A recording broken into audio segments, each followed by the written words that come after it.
साहब ये कार खराब नहीं है, ये रो रही है। क्या बकवास कर रहा है ये 2 टके का छोकरा। सिक्योरिटी हटाओ इसे यहाँ से। रुकिए सर, अगर मैं इसे स्टार्ट कर दूं तो? तू जिसे साइकिल की चैन चढ़ाना नहीं आता, वो अब रोल्स रॉयस ठीक करेगा? साहब बस एक मौका दे दीजिए, ये गाड़ी मेरे से बात करना चाहती है। साल 2024 की सर्दियों की एक दोपहर थी। राजस्थान के जयपुर शहर में रामबाग पैलेस का मैदान सज चुका था। यहाँ कोई आम दिन नहीं था। आज भारत की सबसे बड़ी विंटेज कार रैली और नीलामी होने वाली थी। देश विदेश के अरबपति, राजघराने के लोग और बड़े बड़े उद्योगपति वहाँ मौजूद थे। वहाँ सैकड़ों गाड़ियाँ थी, लेकिन सबकी निगाहें सिर्फ एक कार पर टिकी थी। 1935 मॉडल की ब्लैक डायमंड और रोल्स रॉयस फैंटम। कहा जाता है कि यह कार सिर्फ लोहे का और इंजन का ढांचा नहीं, बल्कि एक इतिहास थी। इसकी कीमत 50 करोड़ रुपए से शुरू होने वाली थी। इस आयोजन के मुख्य आयोजक थे कुंवर दिग्विजय सिंह। 55 साल के दिग्विजय सिंह एक रसूखदार के इंसान थे, जिनका व्यक्तित्व किसी राजा से कम नहीं था। शेर जैसी चाल, कड़क आवाज और चेहरे पर एक अजीब सा खालीपन। यह कार उनके लिए सिर्फ एक सौदा नहीं थी, यह उनकी दिवंगत पत्नी रानी सुमित्रा देवी की आखिरी निशानी थी। आज मजबूरियों के चलते उन्हें यह कार बेचनी पड़ रही थी। नीलामी शुरू होने से सिर्फ 15 मिनट बचे थे। खरीदार अपनी सीटों पर बैठ चुके थे। स्टेज पर कार को लाने के लिए ड्राइवर ने चाबी घुमाई। गुरु गुरु फट। इंजन ने एक भारी आवाज की और फिर खामोश हो गया। ड्राइवर के माथे पर पसीना आ गया। उसने दोबारा कोशिश की, फिर वही आवाज। कार स्टार्ट नहीं हुई। खबर आग की तरफ फैली। दिग्विजय सिंह दौड़ते हुए वहां पहुंचे। उनका चेहरा गुस्से से लाल था। उन्होंने चिल्लाकर पूछा, क्या हुआ? गाड़ी स्टेज पर क्यों नहीं आ रही? चीफ मैकेनिक मिस्टर डिसूजा, जो मुंबई से खास बुलाए गए थे, उन्होंने घबराते हुए कहा, सर पता नहीं क्या हुआ, कल तक सब ठीक था, आज अचानक इंजन लॉक हो गया है। हमने spark plug, battery, fuel line सब चेक कर लिया। कंप्यूटर डायग्नोस्टिक्स भी कुछ पकड़ नहीं पा रहा है। दिग्विजय सिंह ने गुस्से में अपनी छड़ी जमीन पर मारी। मुझे बहाने नहीं चाहिए, 10 मिनट में यह कार स्टेज पर होनी चाहिए, वरना तुम सबकी नौकरी खा जाऊंगा मैं। मैदान में हड़कंप मच गया। 5-6 बड़े मैकेनिक कार के बोनट के अंदर सिर झुकाए घुसाए खड़े थे। कोई तार हिला रहा था, कोई पाइप ठोक रहा था। लेकिन वह काली सुंदर कार, जो कल तक शान से खड़ी थी, आज एक जिद्दी बच्चे की तरह रूठ गई थी। समय बीतता जा रहा था। 10 मिनट, 8 मिनट, 5 मिनट। आयोजकों के चेहरे पीले पड़ गए थे। अगर यह कार स्टार्ट नहीं हुई तो दिग्विजय सिंह की इज्जत मिट्टी में मिल जाएगी। भीड़ के पीछे एक बड़े से नीम के पेड़ के नीचे एक 16 साल का लड़का खड़ा यह सब देख रहा था। उसका नाम छोटू था। नाम तो शायद कुछ और रहा होगा, लेकिन दुनिया उसे इसी नाम से बुलाती थी। मैले कुचैले कपड़े, बिखरे बाल और हाथों में ग्रीस की कालिक। वह वहां चल रहे कैटरिंग वालों के झूठे बर्तन उठाने का काम कर रहा था। लेकिन छोटू का ध्यान बर्तनों पर नहीं था, उसकी आंखें उस कार पर थी। वह कार उसे एक चुंबक की तरह खींच रही थी। जैसे जैसे मैकेनिक कार पर हथौड़ी मार रहे थे, छोटू के चेहरे पर तकलीफ की लकीरें उभर रही थी। उसे लग रहा था जैसे चोट कार को नहीं, उसे खुद लग रही हो। उससे रहा नहीं गया। वह भीड़ को चीरता हुआ आगे बढ़ा। सिक्योरिटी गार्ड ने उसे रोकने की कोशिश की, लेकिन वह किसी तरह रस्सियों के नीचे से निकलकर सीधे कार के पास पहुंच गया। उसने जोर से कहा, रुको, ऐसे मत मारो उसे दर्द हो रहा है। सब लोग ठिठक गए। मिस्टर डिसूजा ने गुस्से में मुड़कर देखा। एक गंदा सा लड़का उन्हें काम सिखा रहा था। डिसूजा ने चिल्लाया, अरे वो भिखारी यहाँ क्या कर रहा है, भाग यहाँ से। छोटू ने उनकी बात अनसुनी कर दी और सीधे दिग्विजय सिंह की ओर देखा। उसकी आंखों में एक अजीब सी चमक थी, डर नहीं था। उसने कहा, साहब ये बड़े मैकेनिक इसे ठीक नहीं कर पाएंगे। ये इसे मशीन समझ रहे हैं, लेकिन ये तो सांस लेना चाहती है। दिग्विजय सिंह का गुस्सा 7वें आसमान पर था। उन्होंने गार्ड को इशारा किया, फेंको इसे बाहर।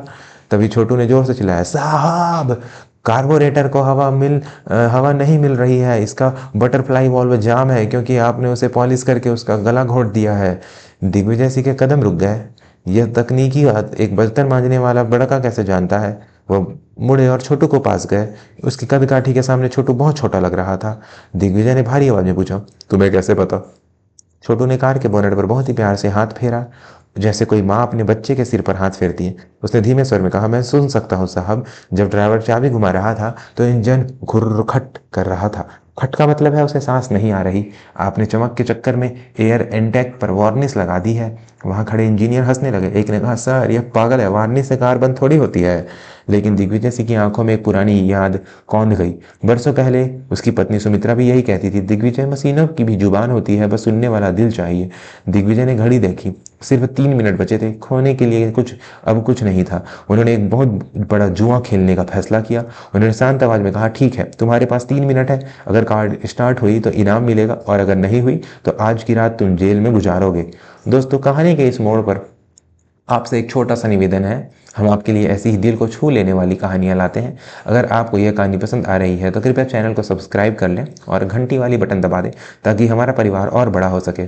छोटू ने सिर हिलाया। उसने मैकेनिक से कोई औजार नहीं मांगा। उसने अपनी जेब से एक पुराना घिसा हुआ लोहे का छोटा सा तार निकाला। उसने अपनी आंखें बंद की, गहरी सांस ली और बोनट के अंदर झुक गया। वह कुछ देख नहीं रहा था, बस महसूस कर रहा था।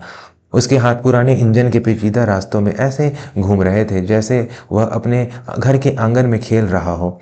उसने कार्बोरेटर के पास एक बारीक छेद ढूंढा जहां सच में वार्निश की एक परत जम गई थी। उसने उस तार से धीरे धीरे बहुत ही नजाकत से उस परत को खुरचना शुरू किया। भीड़ सांस से रोक खड़ी थी।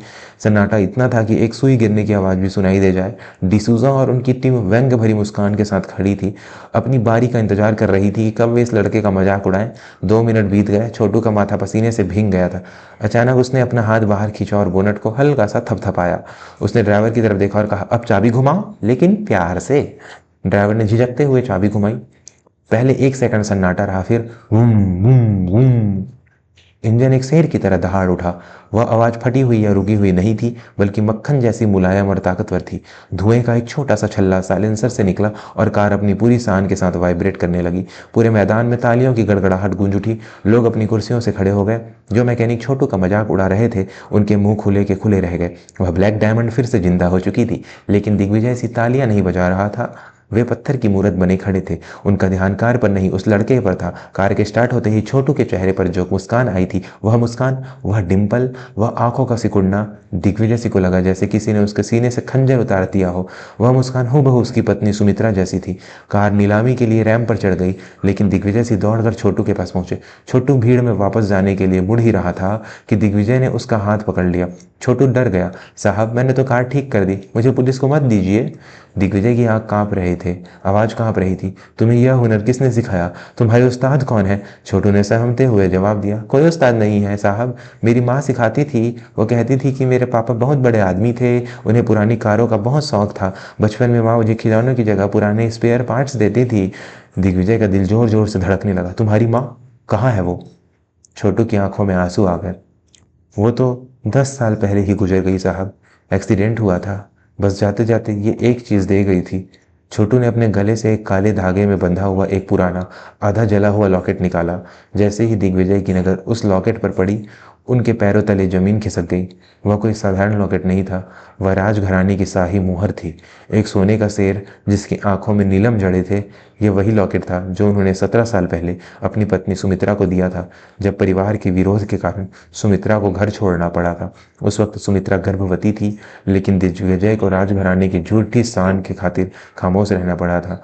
उन्होंने सुमित्रा को ढूंढने की बहुत कोशिश की थी, लेकिन तब तक बहुत देर हो चुकी थी। उन्हें लगा था कि उन्होंने अपनी पत्नी को और अजन्मे बच्चे दोनों को खो दिया है। दिग्विजय सिंह की आंखों से आंसुओं का सैलाब बह निकला। वह घुटनों के बल बैठ गए और छोटू को नहीं, अपने बेटे रणविजय को गले से लगा लिया। साहब, आप रो क्यों रहे हैं? छोटू घबरा गया। दिग्विजय ने रोते हुए कहा, मैं साहब नहीं हूँ बेटा, मैं तुम्हारा बदनसीब पिता हूँ। यह मंजर देखकर वहां मौजूद हर शख्स की आंखें नम हो गई। किसी को यकीन नहीं हो रहा था कि जिस बच्चे को वे धक्के मारकर निकाल रहे थे वह इस रियासत का असली वारिस था। कहानी अपने सबसे भावुक मोड़ पर है। अगर आपका दिल भर आया है तो वीडियो को लाइक जरूर करें और चैनल को सब्सक्राइब करना ना भूलें। आपकी एक लाइक हमें ऐसी और कहानियां लिखने की प्रेरणा देती है। उस शाम नीलामी रद्द कर दी गई। दिग्विजय सिंह ने माइक थामकर पूरी दुनिया के सामने ऐलान किया, आज मैं अपने सबसे कीमती कार बेचने का फैसला किया था, क्योंकि मुझे लगा था कि मेरा सब कुछ खत्म हो चुका है। लेकिन आज उसी कार ने मुझे मेरा खोया हुआ कोहिनूर वापस लौटा दिया है। अगले दिन के अखबारों में वह तस्वीर छपी जिसने पूरे देश का दिल जीत लिया। एक तरफ सूट बूट में राजा दिग्विजय सिंह और दूसरी तरफ फटे पूरा कपड़ों में उनका बेटा, दोनों उस रोल्स रॉयस के बोनट पर बैठे हंस रहे थे। रणविजय छोटू का जीवन बदल गया। उसे बेहतरीन शिक्षा मिली, लेकिन उसने कभी अपनी जड़ों को नहीं छोड़ा। उसने बड़े होकर ऑटोमोबाइल इंजीनियरिंग की दुनिया में बड़ा नाम कमाया, लेकिन वह आज भी हर रविवार उसी नीम के पेड़ के नीचे बैठता है जहां से उसने अपनी जिंदगी का सफर शुरू किया था। वह आज भी कहता है, मशीनें बेजान नहीं होती, बस उन्हें समझने के लिए दिमाग नहीं, दिल चाहिए। दिग्विजय सिंह को उस दिन 2 सबक मिले। पहला कि खून के रिश्ते कभी नहीं छिपते नहीं, चाहे उन पर कितनी भी धूल जम जाए। और दूसरा कि हुनर किसी डिग्री की मोहताज नहीं होती, वह तो बस एक मौके की तलाश में रहती है। उस दिन अगर छोटू ने हिम्मत करके आवाज ना उठाई होती तो शायद वह कार कभी स्टार्ट ना होती और एक पिता को उसका बेटा कभी न मिलता। कभी कभी भगवान हमारे सामने मुसीबत इसलिए भेजते हैं ताकि हम उस हीरो को पहचान सके जो धूल में पड़ा है। निष्कर्ष दोस्तों, हम अक्सर लोगों के कपड़ों और उनकी हैसियत को देखकर उनकी औकात तय कर लेते हैं, लेकिन याद रखिए, कीचड़ में ही कमल खिलता है और कोयले की खान में ही हीरा मिलता है।